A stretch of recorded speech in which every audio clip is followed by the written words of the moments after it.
The sun had slipped low, bleeding orange across the horizon, while the dusty town of Red Hollow stirred with the usual. A woman was chained there, wrists bound tight against splintered wood, raw skin rubbed red by the ropes. Her dress, once simple but decent, now hung in tatters, the fabric stained with dust and tears. She sat on her knees, head bowed, hair falling across her face like a curtain. At first the townsfolk didn't pity her. They never did. Men swaggered past, spitting tobacco into the dirt, laughing under their breath at the saloon stray. A pair of women with bonnets tilted their heads toward her, whispering sharp words, dressed in sweetness, before turning their faces away as if she were less than human. Children tugged on their mothers' skirts, pointing, giggling at the sight of her torn dress and bruised arms. And yet no one reached for the rope. No one dared undo the knots. She wasn't just bound by hemp and wood, she was bound by humiliation. The whispers ran like wildfire through the street. She'd defied the saloon owner, or maybe caught the eye of a man with more power than decency. Some claimed she had stolen. Others said she had spoken out when she should have stayed silent. Truth mattered little in a place like Red Hollow. Once a rumor found your name, it stuck tighter than any shackle. Hours had passed since they'd tied her there. Hunger gnawed at her belly. Her throat was parched. Her knees ached in the dirt. Her body trembled under the weight of exhaustion, but still she kept her head tilted at a defiant angle. She would not weep for their amusement. She would not beg for mercy that would never come. A drunk stumbled out of the saloon, caught sight of her, and barked a cruel laugh before kicking dust in her direction. She flinched but did not cry out. Another man shook his head, muttering about troublemakers getting what they earned. The cruelty was casual, easy. Indifference wore the face of every passer-by. To them she was not a woman, only a warning. The piano inside the saloon kept on jangling, laughter rising and falling, the world moving forward, as though she were nothing more than furniture left out on the porch. But in her chest, beneath the layers of shame and fatigue, her spirit still clung to life. She hadn't bent yet. She hadn't broken. Then boots. The sound cut sharp through the night air, heavy, deliberate, each step marked by the scrape of spurs. The laughter from the boardwalk thinned. Conversation faltered. Men glanced sideways down the street. A silence, sudden and uneasy, settled over the town. The woman, still chained, still trembling, lifted her head at last. A broad shadow stretched across the dirt, long and unyielding, falling over her ropes. The sound of his boots carried through the dust like a drumbeat, steady, measured, deliberate. The crowd along the boardwalk thinned as the rancher came into view, broad-shouldered beneath a sun-worn coat. His hat brim cast his face in shadow, but nothing could hide the strength in his stride. He walked with the kind of weight only years of labor could carve into a man's frame, every step declaring that he owed no one, and feared nothing. He was a figure the town knew well, though few dared to claim friendship with him. A man of the land, hardened by seasons of drought and storm, with a reputation for working alone, and bowing to no one's authority but his own. He spoke little, but when he did, his words carried the kind of gravity that silenced rooms. Some called him stubborn, others called him dangerous, but all agreed, he was a man of principle, unbending as iron. The piano inside the saloon stuttered into silence as even the player leaned to see. Men set down their mugs. Women adjusted their shawls nervously. The air shifted, thick with expectation. The rancher's eyes had found the woman chained to the post. Her head lifted as his shadow fell across her, the strands of her hair catching faint light in the lantern glow. Her lips were dry, cracked from thirst, but her eyes still sparked with defiance. The sight of her bruised wrists, the rope digging deep into her flesh, lit something behind his steady gaze. He didn't speak, didn't curse, didn't call out, but fury smoldered beneath his calm expression, a heat that no one mistook for mercy. The saloon owner leaned against the doorframe, arms crossed, a smirk pulling at his lips. Around him, his hired men lounged with casual cruelty, their boots propped on barrels, their cigars glowing faint in the dark. This was their doing, their punishment, and they enjoyed every second of it. The chained woman wasn't just a lesson, they meant her to be a spectacle. and now the rancher had walked into the middle of it. "Evenin'," one of the men drawled, his voice thick with challenge. "Best keep on walkin'. Ain't your concern." But the rancher didn't spare him a glance. His boots stopped in the dust before her. Slowly he lowered himself into a crouch, knees bending with deliberate ease, until his weathered face was level with hers. The crowd held its breath. From his coat he pulled a battered canteen. With one hand he unscrewed the top, and with the other, he tipped it gently toward her cracked lips. She froze, suspicion flickering in her eyes.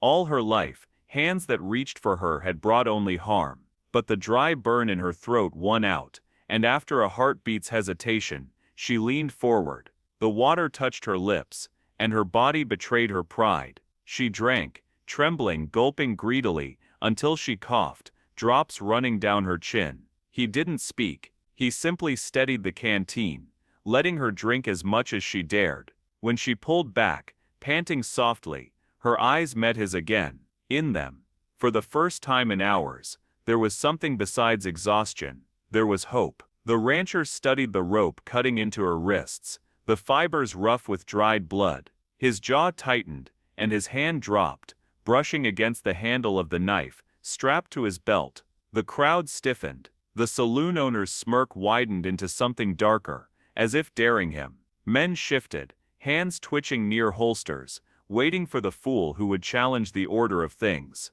The rancher's fingers curled around the knife hilt. Dust swirled in the lantern light as the whole town seemed to lean forward, the air thick with a single question: would he actually dare cut her free? The knife gleamed in the dim lantern light, its edge catching the dust as the rancher stood tall before the saloon. The blade was no ordinary tool tonight. It was a promise, a defiance written in steel. The crowd murmured in waves, the sound swelling and collapsing like the restless tide of the sea. No one breathed easy. No one dared move. The woman's wrists trembled in their bindings, bloodless and pale from hours of cruel restraint. She could feel the weight of every gaze pressing down upon her, as though the entire town had gathered not to save her, but to watch her slow undoing. The rancher's presence was a foreign thing in that darkness, a storm rolling in against a sky long stagnant. "Careful now," one of the saloon men barked, stepping forward with a swagger, meant to mask his unease. His hand rested heavy on his belt, thumb brushing the handle of his pistol. "She belongs here. This ain't your fight." Others joined in, their voices sharp, jagged. "That's our justice. Don't meddle where you ain't wanted. She's earned those chains." The rancher didn't flinch. He didn't blink. His eyes stayed fixed on the ropes, on the raw grooves biting deep into her flesh. He'd seen cattle tied this way, beasts treated with more kindness than this woman had been shown. His jaw locked like stone. Then came a taunt, a boot scuffing forward, a shove of dust against his toes. "Best step back, cowboy. Leave her be." The rancher moved, one smooth motion, swift as lightning, uncoiling with the ease of a man who had cut wire, hide and brush 1,000 times before. His knife slashed clean through the ropes. The sound of the fibers snapping cracked louder than a gunshot in the silence. The woman gasped, stumbling as her arms fell free, blood rushing back into her swollen hands. She clutched at her wrists, staring at him in disbelief. The street went still. A silence heavy enough to choke the air swept across the gathered crowd. Eyes darted to one another, searching for someone, anyone willing to be first. Faces twisted with outrage, disbelief.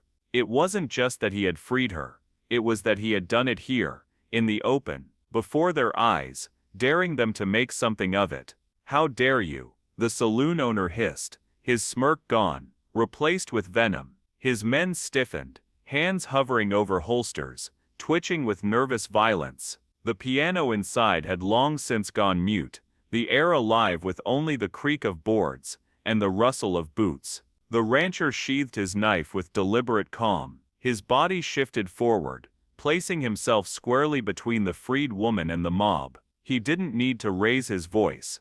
Every word carried with the weight of thunder rolling over the plains. "No one owns her," he said, steady as stone. "Not while I draw breath." The words struck the street harder than any bullet. A ripple passed through the crowd. Anger, yes, but also unease. There was no wavering in his stance, no room for negotiation in his tone. His reputation spoke for him. Men who had seen him ride into storms, who had heard whispers of his unbroken will, shifted nervously. The saloon men sneered, but none moved. For all their swagger, they knew what it meant to cross him. Behind him the woman's chest heaved with shallow breaths. She rubbed her freed wrists, eyes still wide, but something had changed. For the first time since the chains had bound her, she lifted her head, not toward the crowd, but toward him. Her gaze met his, unsteady yet searching. Her chains were gone, yet she felt the weight of mistrust coiled tight around her heart. Could she believe in this man? Could she trust that his defiance was truly for her, and not some fleeting display? She didn't know, but in that moment, for the first time in a long time, she wanted to believe. By the time the sun bled into the horizon, the town was already alive with rumor. Whispers spread faster than prairie fire on dry grass. The rancher had cut a woman loose from her chains. He had stood in the street and declared no man owned her. To some it was a fool's gesture. To others it was defiance, reckless, dangerous, the kind of stand that could ignite a war between one man and an entire town.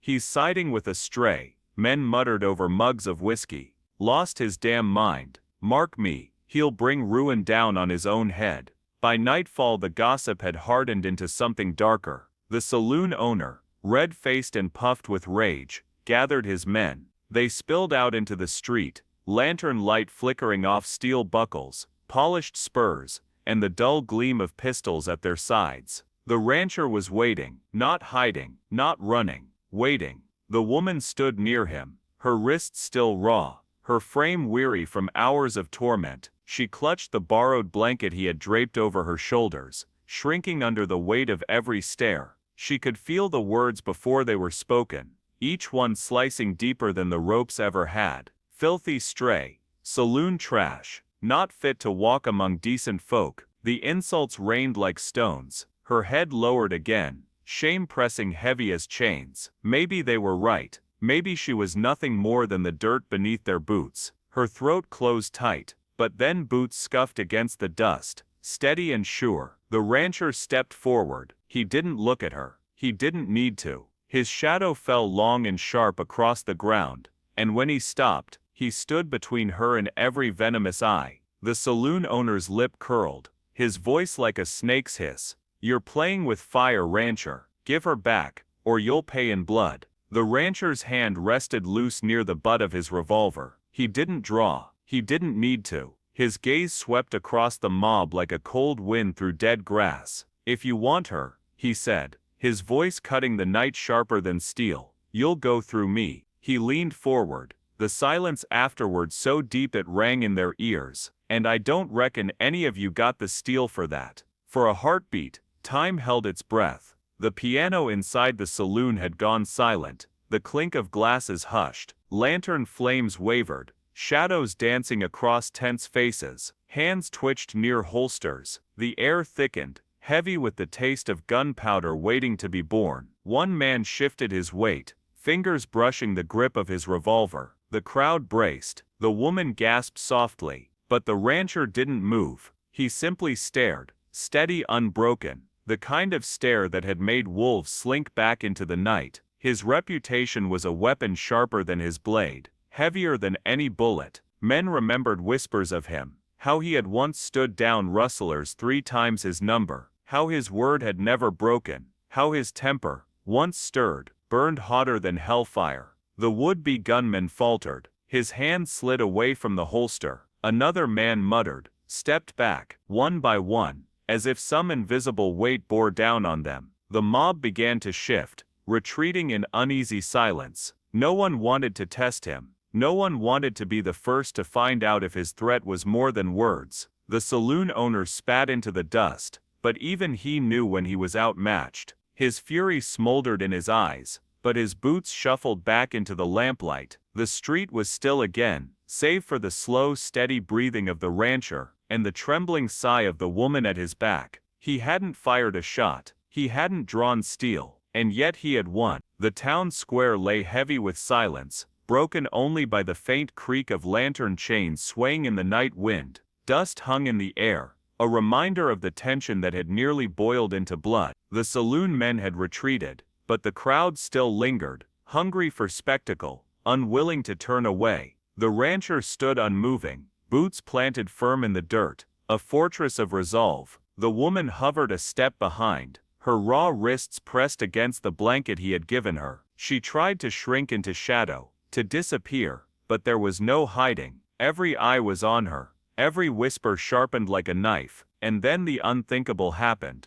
The rancher turned, closing the space between them. His face, weathered by years of sun and sorrow, softened. Slowly, deliberately, he extended his hand, not as one claiming property, but as one offering dignity. A hush rippled through the onlookers. It was a gesture no man of the town had dared before. To touch her chains was one thing, to take her hand in front of them all was another. Her breath caught, for a heartbeat, her body resisted, expecting another cruel trick, but his hand stayed open, steady as stone. With trembling fingers, she reached out and touched him, and when his rough palm closed around hers, something inside her broke, and healed in the same breath. The rancher's voice rose, carrying across the square, deep, commanding, impossible to ignore. This woman will not be your shame, nor your sport. She'll walk beside me, not behind. The words struck like thunder. The murmurs of the crowd faltered, turned uneasy. Women clutched shawls tighter. Men shifted, their sneers curdling into silence. Children, once mocking, now stared wide-eyed at the spectacle of defiance. Her heart hammered against her ribs. No one had ever spoken for her. No one had ever called her anything but names meant to wound. Yet here, before the whole town, he had raised her up with a single sentence. Tears blurred her vision, not from pain this time, but from the unshakable realization of being seen. The saloon owner's face, twisted with disbelief. "You can't claim her," he spat. "She's..." The rancher's gaze cut him off sharper than any blade. "From this day on," he said, voice like iron against stone, "she is mine, not in chains, but in name." The crowd froze. "My bride." The final words dropped like a hammer in the square, echoing into every shadowed doorway, every corner of the street. Gasps rose. A woman dropped her basket. A man cursed under his breath. Children stared as if the world had tilted. The woman swayed, knees weak. His words rang in her ears. Impossible, unbelievable. Bride, not property, not punishment. Bride. The title cut through her shame, rewrote her story in a single heartbeat. She looked up at him through tear-streaked lashes. His grip on her hand was firm, not possessive, but protective. The weight of his vow anchored her trembling spirit. For the first time in years, her heart dared to hope. Around them, the town stood still, stripped of its cruelty, left only with silence. His conviction had made their mockery small. His vow had broken their power. And in that square, under the lantern glow, a woman once chained became something more, claimed not in bondage, but in dignity, in love, in name. The fire crackled softly in the hearth, its glow pushing back the chill of the night. Shadows danced along the wooden walls of the rancher's cabin, but for the first time in what felt like forever, she did not feel trapped by them. She sat at his table, shoulders wrapped in a clean blanket, her torn dress replaced with simple but whole garments. Her wrists, once rubbed raw and bloodied by cruel ropes, were now bandaged gently with strips of linen. The rancher moved with a quiet steadiness, setting down a plate of warm stew and a hunk of bread. He did not press her with questions, did not demand her story. He only gave what was needed: warmth, food, shelter. For a woman who had been nothing but a spectacle of shame, only hours earlier, the silence of kindness was almost overwhelming. She lifted the spoon with trembling hands. The first taste of stew brought tears she hadn't expected. She had known hunger, humiliation, and pain, but she had almost forgotten what it was to feel safe. Each bite was not just food, but a reminder that the world, however cruel, still held a corner of mercy. When she had eaten her fill, he sat across from her, his eyes weathered by years of sun and storms, softened as he studied her. The silence between them was not empty but full, of unspoken promises, of things neither yet knew how to name. Finally his voice broke the quiet, low and steady. "You'll have my roof," he said, gesturing to the beams above. "My bread." He nodded toward the empty plate, then his gaze met hers, firm, unwavering. "And my name. No one will lay chains on you again." Her lips parted, breath catching. The words struck harder than any blow she had endured, not because they hurt, but because they healed. His vow was not an offer of pity, nor a claim of ownership, but a declaration that she was worth more than the cruelty the town had given her, worth love, worth dignity, worth his name. Her hands covered her face, and for the first time in years, she wept freely, not the desperate tears of fear or humiliation, but the cleansing tears of relief. The dam of her suffering broke, and in its place rushed the overwhelming truth that she was no longer alone. The rancher rose, stepping around the table. He did not pull her hands away, or hush her crying. Instead he laid a hand on her shoulder, steady, grounding, a silent promise that his words were more than breath. Two lives, broken in their own ways, had found each other in the dust of a cruel town, and through one act of defiance, a future had been written that neither had dared dream of. She had been chained outside the saloon, a victim of men's scorn and cruelty. But now, beneath the humble roof of the rancher's cabin, she was something more. She was free. She was cherished. She was his bride. She had been chained outside the saloon, but the rancher cut her ropes and bound her instead, with something stronger. His vow, his love and his name. The rancher had come,